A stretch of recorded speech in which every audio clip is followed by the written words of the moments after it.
It's 10 days since the liberation of Britain from Tory occupation, and Tony Blair is already announcing a host of new freedoms. Cabinet ministers are free to call each other by their Christian names, though not to have lunch out without written permission from Number 10. The Bank of England is free to take the blame for rises in interest rates.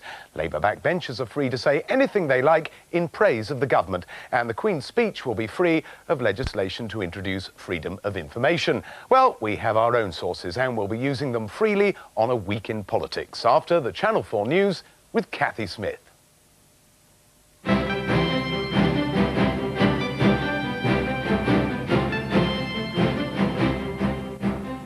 Good evening. It's emerged that the government is planning to introduce two more key policy initiatives in next week's Queen's speech. Bills to adopt the European Convention on Human Rights and a free vote over a total ban on handguns are being brought forward earlier than expected. And the Irish National Liberation Army has admitted it shot dead an off-duty RUC officer in central Belfast last night.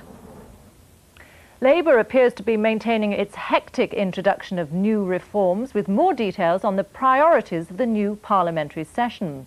Most controversially, it appears the European Convention on Human Rights may be adopted into British law. And pro-gun campaigners have slammed the move to introduce a total ban on handguns. Our political reporter Peter Morgan explains. For the moment, UK citizens have to go to the European Court to take advantage of the Convention on Human Rights. Journalists now think Labour will use the Queen's speech to realise their manifesto pledge to incorporate the Convention into British law. So there was an argument to say that it was too complicated to put into the first Queen's speech. However, I think Downing Street may have felt that with the controversy over the delay on a Freedom of Information Act, it would be wise to get this piece of legislation through. I know it has the support of the Lord Chancellor, Lord Irvine. In practice, that means judges will be able to interpret the Convention, a change which will be felt right down to magistrates' courts. Legal reformers see it as a first substantive step towards a written Bill of Rights. But what it will mean is that individuals will be able to argue that fundamental standards or their fundamental human rights are being breached in the domestic courts. And so they'll be able to get a remedy from within the English judicial system, as opposed to having to go all the way to the European Court of Human Rights to try and argue that their rights are being abused. The government will also find space in the Queen's speech for another manifesto pledge by allowing time for a free vote on banning all handguns. After Dunblane, MPs voted for a partial ban, outlawing all handguns above .22 calibre. Those who support the use of handguns see practical problems ahead. The problem the government's going to face, though, is the immense cost of a ban. And we've already heard that there's been a plan for compensation, and one now wonders whether they will honour that, because it's going to be vastly expensive, maybe as much as £500 million. What I would like the government to do is to look at raising the minimum age at which young people can be introduced to all weapons to 18, with necessary exceptions if there are any to be drafted into the legislation, but also to do research onto the age of people who misuse air weapons. Labour has also promised more than 20 measures for the Queen's speech. These two other proposals will add to that workload. There's also speculation that the Chancellor, Gordon Brown, will unveil his first budget much earlier than expected. According to government sources, Mr Brown will announce the date next week. It's thought he's favouring June the 10th in a bid to keep up the fast pace of Labour's reforms. Good evening from A Week in Politics, in which the new Labour MPs discovered one of the basic problems about playing a full role in a modern democracy. There's nowhere to sit. We'll be talking about the downside of a landslide. Meanwhile, the Tories discovered the compensations of defeat, acres of space on the opposition benches and oodles of spare time to argue about who should be their next leader. Well, now the election's over, the hard part starts for Labour, getting re-elected. Its priorities are the 5 election pledges contained in the manifesto, the issues upon which the Prime Minister has asked to be judged. Tony Blair may believe that Britain deserves better, but will Labour and government be able to give us what we deserve? Education, education, education, said Tony Blair, and Labour's first pledge is to reduce class sizes to 30 or under for 5, 6 and 7-year-olds by using money from the abolition of the Assisted Places scheme. The director of the Institute of Education applauds the idea, but says it still has a lot to achieve. The relatively modest pledge so far on class size is a good one. It's a very good one to start, and I believe it is deliverable. But I think they need to do more. They need to divert money from other resources to deal with the education system. If we want a top quality system, we've got to pay for it. And the other thing is the teachers' unions, and there isn't a happy tradition of working with the government. That's got to be changed.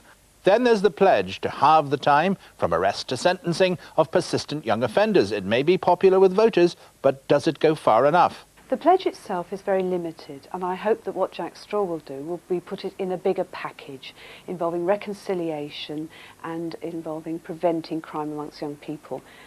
Just dealing with the court system for persistent offenders won't prevent crime and won't deal with the much wider problem. In their manifesto, the party modestly claimed that they would save the National Health Service. As a first step, they've pledged to cut waiting lists by treating an extra 100,000 patients with £100 million saved from NHS red tape. I think they have major problems in taking out 100 million of so-called bureaucracy within 12 months. The previous government was actively pursuing a similar strategy, and quite a lot of so-called savings have been realised already. In fact, the previous government pledged to reduce bureaucracy by 150 million this year. So he's got a real problem. The pledge to get 250,000 young people back to work, paid for by the windfall tax, is Labour's longest-standing promise. But some experts say that it's unrealistic.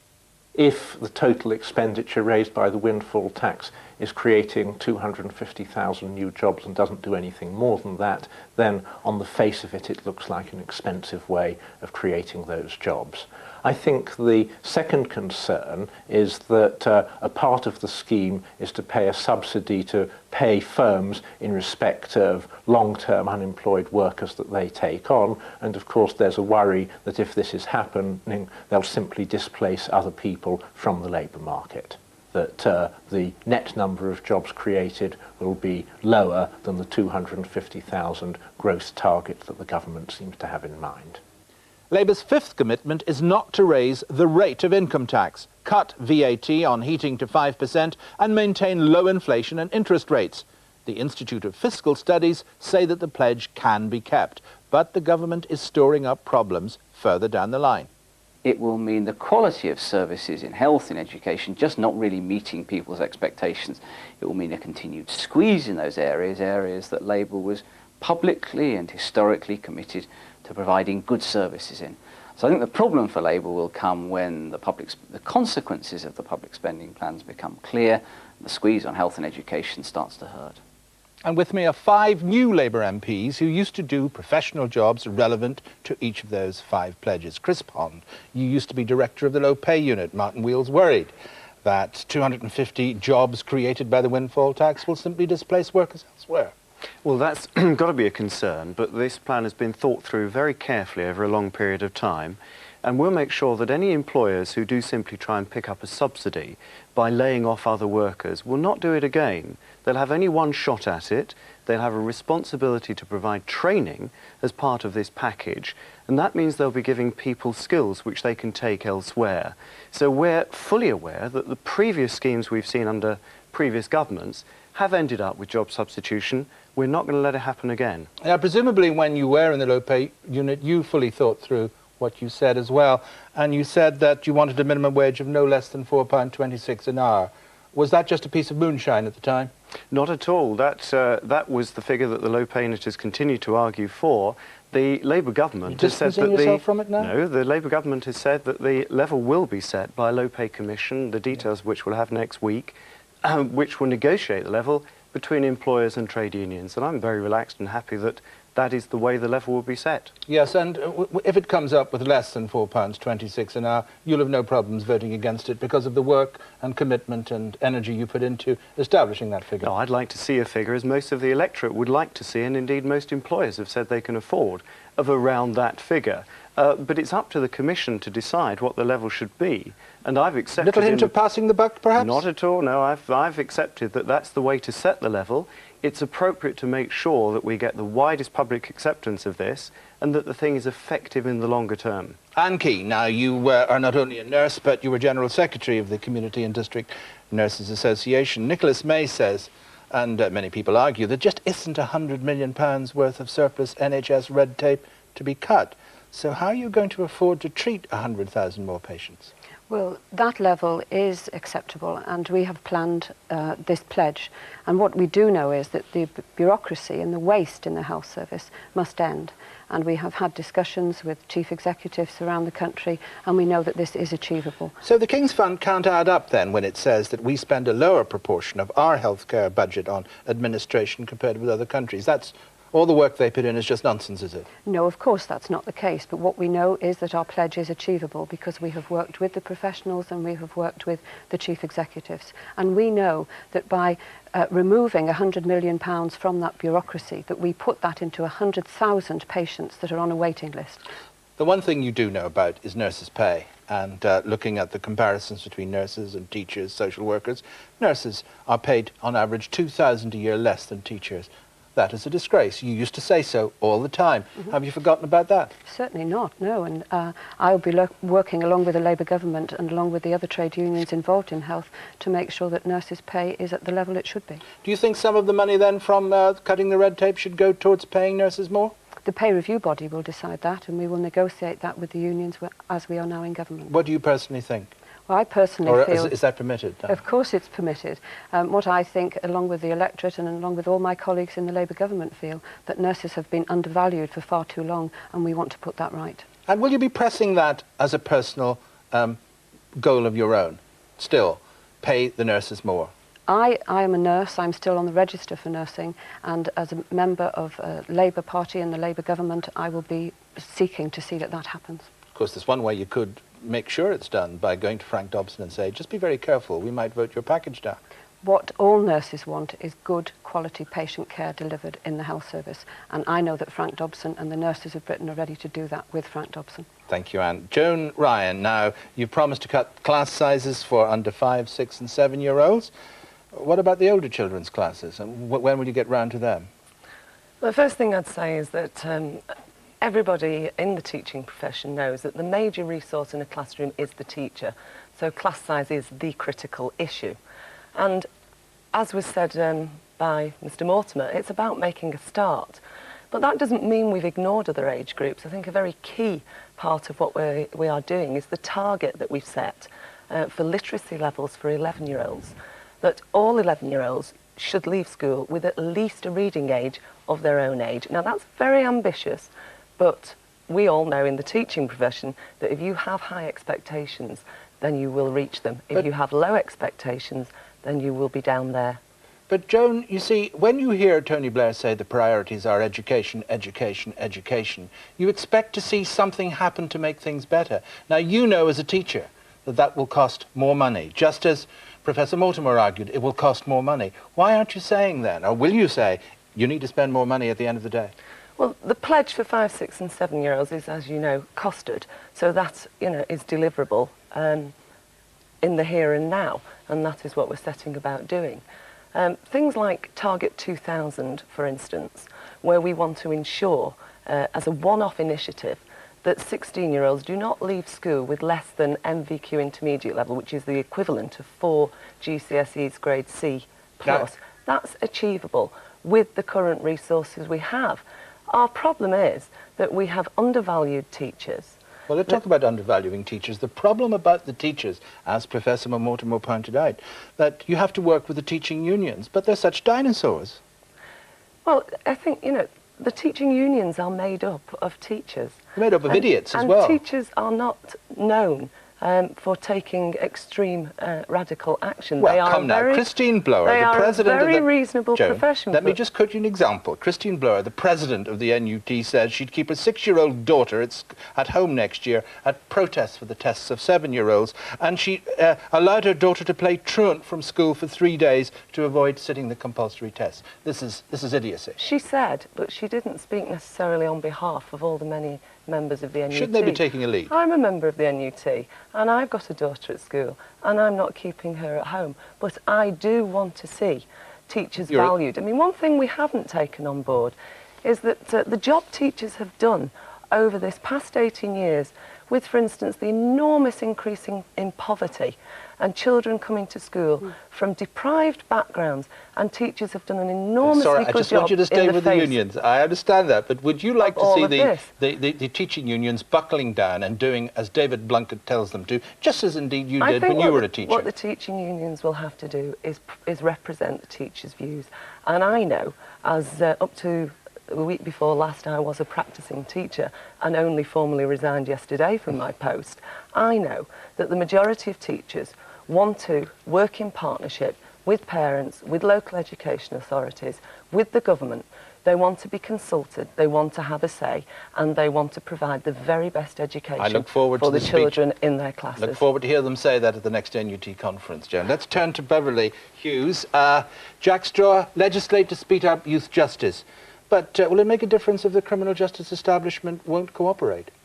Well, I'm sure the criminal justice establishment will cooperate, particularly those working in the youth justice system, because I know that all those professionals are very concerned themselves about the chaos, the inefficiency, the ineffectiveness of the youth justice system at the moment. And what we do need is a fundamental shift from the bureaucracy of legal procedure at the moment to a system that focuses on young people's offending behaviour and tries to offer them some practical solutions for changing it. And that is what this is about. It's a start. Solicitors and barristers are saying that speeding up the process leads to injustice, not increased justice. That's the problem, isn't it? I don't think they've said that, no. I think one or two have expressed some concern that it might. But really, the ball's in their court. I don't think there is anybody working in youth justice at the moment that would not agree that an option that's not available to us is for the system to stay as it is, because it's failing young people, it's failing victims, and it's failing the public. I think you'd agree the probation service is the key. You used to be a probation officer yourself, and I'm sure you've been kicking on Jack Straw's door, pointing out that the central government funding, which the government has accepted, shows there will be a cut in the probation service over the next 4 years, going from 391 million down to 384 million. So a cut in the job you used to do. No doubt you've been telling Jack Straw this is a nonsense, haven't you? No, I haven't. It's some years since I've been a probation officer, but and also it's well, perhaps you didn't know that that's what the government planned to do. No, I do know, because I've actually been teaching criminal justice for many years now. Isn't it? Well, that's what the previous government did, and they're the parameters that we're having to work in. Quite so. There is also, though, within the £1 billion that is spent in total on the youth justice system. But would it be just a brave thing? Great potential for redirecting resources. There is so much waste in the youth justice system, it's unbelievable. And if we can prevent some of the delays that are going on at the moment, look at current systems and procedures, which do urgently need reviewing, both in the Crown Prosecution Service and the police, then we will get money released for the kind of intensive structured programmes that some of these persistent young offenders really need if we're going to reclaim them. But not before the millennium, apparently, according to the government's own accepted figures. There's your problem. No, not at all. That's not a problem. You know, you're talking about cuts in the probation service. Every sector within the public services has been cut. We're going to have to work within those parameters. All right. Okay. I just want to move on to Yvette Cooper. Thank you very much, Beverley. Yvette Cooper used to be economics correspondent of The Independent. You know what all the economics correspondent says, and although you may have changed your role, you haven't changed your brain. And you know that taxes are going to have to go up very soon. Now, income tax rates won't go up because you've promised not to do that. What other bits of ways of raising money do you think will be in the budget? What other taxes will he put up? Well, Gordon Brown's going to be looking very closely at the public finances. And at the moment, I mean, we don't know what state, none of the rest of us know what state the public finances are in. You don't mind taxes going up? I think... Corporation tax, inheritance tax? You see, again, it's all, you're coming back to taxes all over again. The point actually is spending. Coming back to taxes? The real issue is spending. It's not about taxes. The real issue is spending and how we spend the money. We know that in the long term, the Conservatives put the taxes up 22 times just since the last election. We also know that they put up spending, despite the fact that they promised to cut spending and Well, you see, all your four colleagues here have been asking for more spending, in effect. No, they haven't. You've been trying to get them to ask for more spending, but they haven't been asking for more spending. So there's no question of you don't need to put tax up at all. The question is what you spend the money on. The big issue is what... Now, we don't know what state the public finances are in. You know, that's something that Gordon... No, we don't. None of us know. I don't know what you were writing about then when you kept saying that taxes would have to go up. in their red budget last November. We don't know what the truth is. Now, what we do know, however, is that there's an awful lot of spending that can be reallocated. We've got a budget of about 300 billion being spent in this country. We know that an awful lot of it, and a lot more than used to be, is being spent on welfare. It's being spent on the 1 in 5 working age households that are now on benefits. And we know that that's got to change by getting people into work. That's the way we make savings, in order to invest in the things. I understand the argument and the rhetoric too, and I just want to say to you, are you opposed to putting taxes up of any sort? I think the judgment has got to be made by the Chancellor so you're not opposed to about what happens, and what the right thing to do is to put the public finances on a sound footing. So Gordon's right, you can't put the tax up. The big issue, I mean, we'd be wrong to rule out all kinds of things. What we have ruled out is income tax rates, because those are the important things that people care about most. And we've also ruled out extending VAT to food, to children's clothing, and all those sorts of things. But you haven't ruled out those specifications. No, I understand that. I understand what you've ruled out. You know, it would be foolish for any shadow chancellor, as Gordon was before the election, to rule out every single, you know, to make a sort of tick across by every single tax, and nobody would expect him to do that. So and one of the things we have also said is that we will raise a windfall tax. So just in order to get you don't have to into repeat work. the entire manifesto event. It's a very long way of saying you haven't really changed your mind that if necessary taxes can go up. But what about you're trying to put words in my mouth, Vincent. Perish the thought just as you tried to do with everybody else, trying to persuade us that they were calling for more spending when they're not. What do you reckon the date of the budget being, the early date of the budget? Does it mean anything? I don't know. No, all right. Is this all there's going to be, do you reckon, now? No, it's a big culture. They've all been very loyal, but do you not feel that do you not wish there'd be a bit more? Yes or no, anybody? I mean, it's quite interesting in that debate. Huge impact already on the British people. Everybody feels they're being governed for the first time. All your experts were all saying, Yvette we want more. We can't do more than that. Okay. Chris Pond, Yvette Cooper. Responsible. Right, thank you very much. Joan and Keane. Beverley, thank you very much indeed.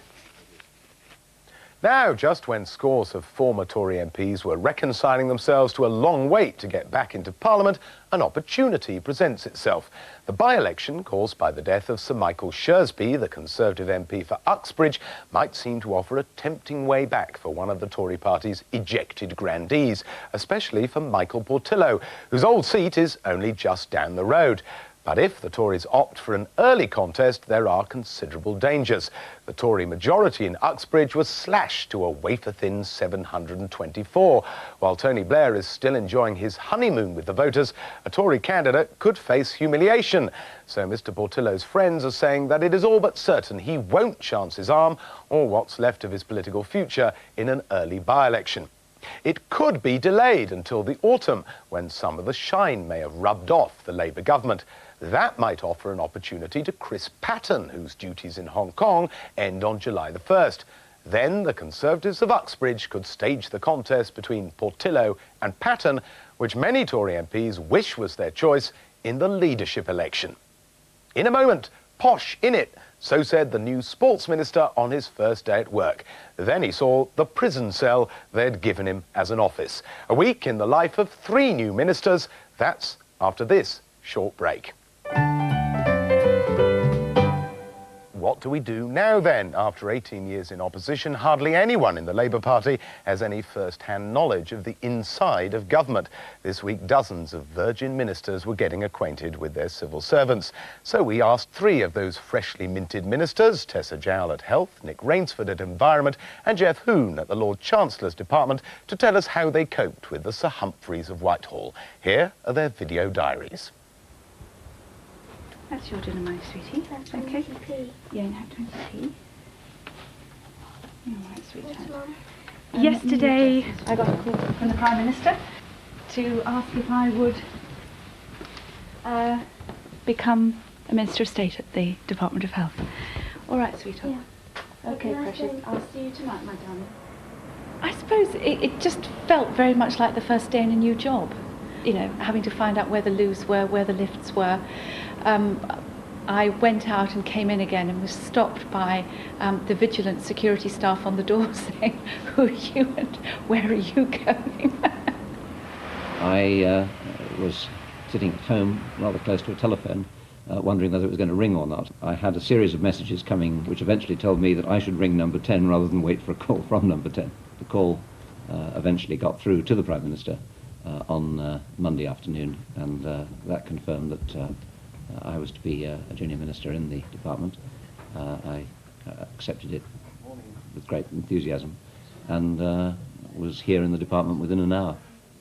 This is my third day here in the department, and inevitably that means a huge amount of catching up, of briefing on the fairly wide range of responsibilities that I have. So the last 48 hours has been a whirlwind of meetings and briefings, and very exciting too. I received the call on Monday morning from number 10 Downing Street. A very polite lady comes on the telephone and says that she has a call from the Prime Minister. You're then invited to wait. The tension builds, and eventually the Prime Minister comes on the line and tells you what you are doing. This is my huge office, which is overwhelming and spacious, and I hope that in a few weeks' time it will look rather more homely than it does now, and will have rather more the stamp of my personality on it. We're outside the Royal Courts of Justice in the Strand, and I'm here to attend the swearing-in of the new Lord Chancellor. I'm the Lord Chancellor's representative in the House of Commons. I have to admit that there were not that many lawyers in the Parliamentary Labour Party to choose from, and therefore I suspect I was chosen because of my legal background. Clearly the new government is committed to a programme of constitutional change. The Lord Chancellor will be a very influential figure in steering these proposals through both the House of Lords and the House of Commons. Ministerial life is a lot easier than life in opposition. In opposition, we did everything for ourselves. Telephone, writing speeches, preparing for committees. One of the things that we were told before the election was that just because civil servants had worked for a Conservative government didn't mean that they wouldn't immediately adapt and support a Labour government with, you know, a vigour, professionalism, and you know, all the things that you hope for, and that has proved true in practice. I mean, we've had terrific support. Welcome to the Lord Chancellor's Department. Thank you. If I say arrange anything for sort of Monday, Tuesday, Wednesday and Thursday, but check with Louise if there is anything in the diary, or should she tell you about, I mean, I'm not quite sure what the protocol is. Can she tell you everything about what I'm doing in the constituency and so on? Fridays are yours, effectively. We will assume that you can have I can have Friday off. full commitment to your constituents on Friday. Clearly they have ideas and they have their own views, but I have not felt under any pressure to accept a particular line. In fact, I'd say that officials have been rather scrupulous before offering their own opinions. Hello. And Stephen Parker. Hello. Yes. Well, you've done a very helpful, rather detailed note on a huge range of issues. We did that to frighten ourselves. I suspect the best way we can proceed is to go through, and we're not going to be able to do more than just have a first review of those issues. So let's go through. I'm sorry, this is too comprehensive. We weren't trying to frighten you. Actually, it was an aid memoir for ourselves. So it wasn't in the least. No. I can see how ministers who don't have a clear view of where they want to go could find themselves deluged by the volume of work, by the volume of paper, and end up reacting to material put in front of them rather than driving the agenda. We've spent a lot of time this week looking at the elements of a package to reduce the rate at which people die from smoking. I think that there are many civil servants who feel that the battle against smoking is one which for the past 18 years they've been fighting with their hands tied behind their back. They've been preparing for this for a long time. Have you got the famous red box yet? No, I haven't, because I travelled to the department by train, and curiously I'm advised that I cannot take a red box with me on the train. I try to do my work here in the department and only take home such papers as I can reasonably take with me in my own briefcase. Pretty empty at the moment, but you expect that to fill up? Well, I'm sure that I will be found plenty to do in due course. Having previously been in the Shadow Trade and Industry team, I did not necessarily follow in detail the material that now I will be responsible for. I asked for further documents to be made available so that I could begin to understand some of the complexities of the issues that I will inherit. What's the most memorable moment in the last day and a half of being a minister? I think sitting in the cabinet room at number 10 Downing Street with Tony Blair talking about how we were going to rebuild the health service and realising that this was no longer talking about a campaign to rebuild the health service, if you like, nagging and harrying a reluctant government, but we are now charged with the responsibility to do that. And that is an awesome responsibility, but it's a moment of indescribable excitement. Our thanks to Nick, Geoff and Tessa, as Tone now calls them. We have a new entrant in the world's worst political gaffe stake. Picture the scene. Brian Donohoe, the scarcely conspicuous MP for Cunningham South, is minding his own business on Friday when the phone rings.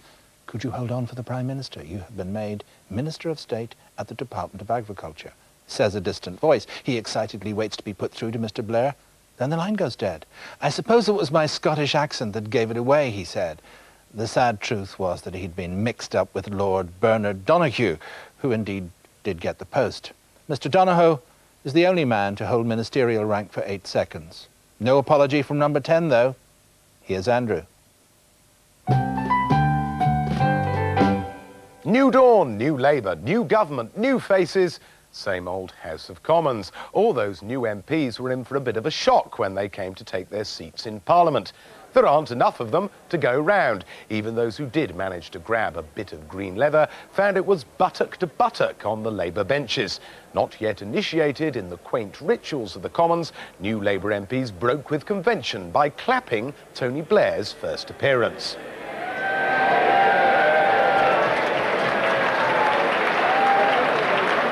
The first bit of business for the brand new Commons was one of its most ancient rituals, the re-election of Betty Boothroyd as Speaker. Gwyneth Dunwoody was bursting with the joys of spring. Mr. Heath, this is a truly beautiful day. The sun is shining, God is in his heaven, and I'm happy to see a majority of the House of Commons wearing the right colours. Then TB spoke. Tony Benn, that is. Even old Labour seemed to be in a light-headed mood. I must ask the indulgence of the House because I haven't spoken as a government backbencher since August the 1st, 1951. And like every government backbencher, I've been sitting by my telephone since the end. And I can honestly claim that it is the Prime Minister's special wish that I should remain in the position that I now occupy. Ho, ho, ho, laughed the Labour front bench, until Mr. Benn suggested that for him, the government's honeymoon was already coming to an end. 50 years ago, this House controlled enormous hundreds of millions of people in Asia and Africa. We even controlled the Bank of England at that time. And Madam Speaker will have no difficulty recognising him, but she's got more new faces to commit to memory than any speaker since the war. Give me time, she pleaded with them. Now to new members, all 260 of them, I extend a warm welcome and congratulations. I hope soon to be able to put a name to a personality. Assuming, of course, that they all have a personality. Are the 418 MPs crowded behind Mr. Blair tone clones? Well, even if they're not, the new Prime Minister reckoned that the Speaker's job would be less tricky, and so would his. In the last Parliament, you indeed had the rare experience for a Speaker of having to give your casting vote. I hope I will not be accused of complacency if I say that I hope this is not to be repeated in this Parliament. And what of the Tories? Remember them? John Major, having already said farewell to number 10, prepared for retirement on the back benches. Now, I at the moment find myself in a unique position in this House.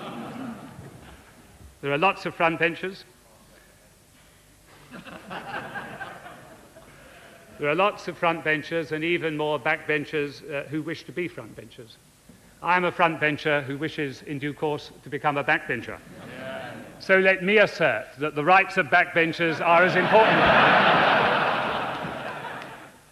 But before John Major becomes a shadow of his former self, he has a bit of work to do, like constructing the first Conservative shadow cabinet for 18 years, which he completed last week. It was perhaps John Major's last chance to indulge himself, and indulge himself he did.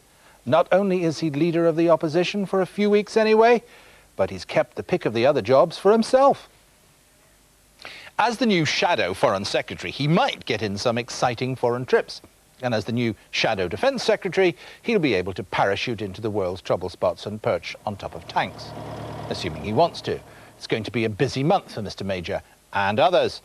Ken Clarke is not only new Shadow Chancellor, but he's also Shadow Treasury Secretary, so now he can deputise for himself. Oh, and he'll speak on trade and industry matters too. But he might as well enjoy it while it lasts, because unless he actually wins the leadership election, he probably won't have any front bench job at all. Ah, well.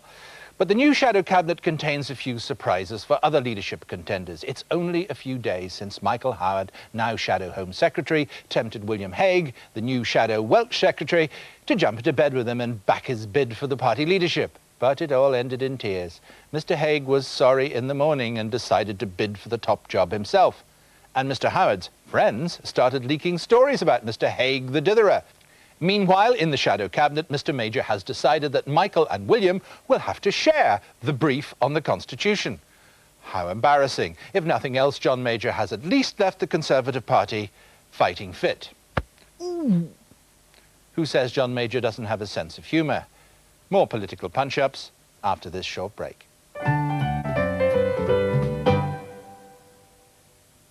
Courage to get their teeth into the government. Membership of committees is designed to reflect the strength of the parties in Parliament. Most have 11 members. With just under 2/3 of all MPs, Labour gets 7 seats on each committee. The Tories only 2 or 3, and the Liberal Democrats and the rest share 1 or 2 seats. Is there any chance of effective questioning of ministers there? Then there are the standing committees, which scrutinise legislation line by line. Here too, Labour will be able to demand roughly 2/3 of the seats. That should ensure trouble-free passage for its bills. Will it also mean that they'll get through, even if they're full of howlers? So where can effective scrutiny take place? Well, there's the House of Lords. Unelected peers may be the only check on the huge power of the government machine. But will the unreformed, unelected Lords really feel able or willing to stand up to a new government with a fresh mandate? With me is Tony Wright, leading Labour moderniser and a great advocate of improving the accountability of government to Parliament. At least he was when Labour was in opposition. Now look, you've got this vast majority of 179. Tony Blair's omnipotent, isn't he? He can do exactly what he likes. No, we're committed to parliamentary reform. We're committed to a far more vigorous parliament that we've had in this country in the past. And I mean, the kind of people that you've been interviewing earlier tonight, those bright, vigorous, new intake of Labour MPs, they're not people who are going to be sort of lobby fodder. They're people who are going to be vigorous parliamentarians. Oh, all right. Well, Tony Blair's already announced one reform that seems to suit him, which is he's going to cut down question time, albeit half an hour in length, but it'll only happen once a week. Now, he made this announcement without consulting anybody, not even the Leader of the Opposition. That was hardly vigorous parliamentary accountability, was it? It requires a Prime Minister to say what he'd like to do in relation to... Well, he's just done it. He hasn't said what he'd like to do. He's done it, Tony. In relation to PMQs, as you well know. As I see it, it's the beginning of the most radical reform of Parliament that we'll have seen in this century. We're going to have a select committee that's going to work very quickly to come up with a whole raft of reforms to do with every bit of the system that you've been describing tonight. Just on the select committee part, that select committee will be packed with a huge majority of Labour members, won't it? So they'll do what suits the Prime Minister. No, I think we're going to have, I hope, more select committees. I hope we're going to have more people on select committees. I'm sure we're going to have vigorous select committees. We're going to reform the standing committees, looking at bills. Okay, but all dominated by Labour MPs. And if the past is any good guide to the future, they will be packed by Labour loyalists, won't they? No. I mean, Labour troublemakers won't be encouraged to sit on these committees, will they? Well, I don't know what you mean by Labour troublemakers. I mean, you mean these vigorous people that we've now recruited who want to be good MPs and will be good MPs. No Labour MP, either on a select committee or a standing committee, is going to give a hard time to Peter Mandelson, minister in charge of your political career, is he? Well, let's you know, we're talking just between you and me, aren't we? Let's be honest about this. These people have got elected because they carried Labour labels. I mean, we all think after a while that we're there because we've got splendid virtues. We're there because we carry our party labels. When you're there, though, you actually become a Member of Parliament. Right. And you have to exercise the responsibilities of a Member of Parliament, one of which, a key one of which, is to scrutinise the executive. Now, I bet your bottom dollar that these people, the kind of people that we're talking about, are not going to be lackeys of anybody. They're going to be loyal party people, but they're also going to be vigorous members of Parliament. Well, let's hope not, but let's look at one of the problems which happened, say, with the constitutional legislation. Now, if that goes up to standing committees where there's a vast majority of Labour MPs on them, is that really going to be scrutinised properly? Well, first of all, on the constitutional legislation, much of it conventionally is taken on the floor of the House. Will that convention be observed? Well, I mean, as I say, we're going to have a thorough look at every aspect of parliamentary procedure. It needs looking at. Every aspect needs looking at. It doesn't always make sense, frankly, to take all constitutional Madam stuff. Speaker's made clear what she thinks. She thinks those devolution bills should be on the floor of the House, hasn't she? Well, I mean, I'm not a traditionalist in any relation to Parliament. One of the great joys of the moment, if I can just put it like this, is seeing all kinds of old stuffinesses and old conventions falling away. The old mumbo-jumbo will go. You know, we might even get to take our jackets off when the sun shines. You know, big things are going to happen. Yes, but will you manage to take out bad bits of legislation? I mean, you said yourself very recently in a book, bad legislation has been whipped through a compliant Commons with inadequate consultation. Now, why will that be different under a Labour government with a majority of 179, which is already demonstrating tendencies liking to centralise command and control around number 10? Well, I'll tell you why. Because we're committed to it. Because we've got people coming in now who are more committed to reforming Parliament than any other intake has ever been. The critical mass is now there because we said we're going to have a select committee working very quickly to come forward with all these reforms to improve the system and to improve accountability. I mean, that's what we're pledged to. That's what we're going to deliver. Right. Another reform you were committed to, you said it was a pressing thing to do in opposition, was the Freedom of Information Act. That's already fallen off the back of the Queen's speech, hasn't it? Well, you know, we haven't had the Queen's speech yet. No, but it's not going to be in it, is it? We know it's not. Well, it's coming on Wednesday. I mean, that's kind of silly with respect. We're going to have 5 years of concerted constitutional reform. Why is that silly? I mean, Tony Blair said after the Scott inquiry, he said it had made the case from a Freedom of Information Act absolutely unanswerable now. Well, now you've got a Queen's speech. Why isn't it in it? Well, let me just answer by saying this. I bet you that on Wednesday, in the Queen's speech, you will have a reaffirmation with a timetable of that commitment to freedom of information legislation that you and I will know is serious. We shall never have had that before. It'll be part of this programme of constitutional reform that will transform the way in which we're governed. But isn't the real danger? I mean, the longer Labour ministers are there enjoying the fact that there isn't a Freedom of Information Act, the more they're beginning to see the attractions of keeping the system as secretive and unaccountable as it always was under the Tories, so you told us. That is entirely how it's been in the past. And that is precisely why we've not had reform in the past. What's different now is that we've got this big programme of reform fully signed up to that will be repeated in the Queen's speech. This is serious. And just briefly, the House of Lords. Why aren't you getting on with the House of Lords immediately? Or is it because it will rather suit you to have the House of Lords being illegitimate, won't be able to stand in the way of that big majority? Well, we don't know whether we're doing the House of Lords immediately. What we do know is that we've got this programme that will probably take a major piece of reform legislation each year for the next 5 years, probably in some years more than one. Devolution is the big thing this year. At the end of 5 years, this country will be governed in a radically different way. It'll be a better way. Tony Wright, thank you very much indeed. That's about it from This Week in Politics, where we learned that the hardest decision yet taken by Tony Blair was to keep Humphrey the cat. And we thought, funny.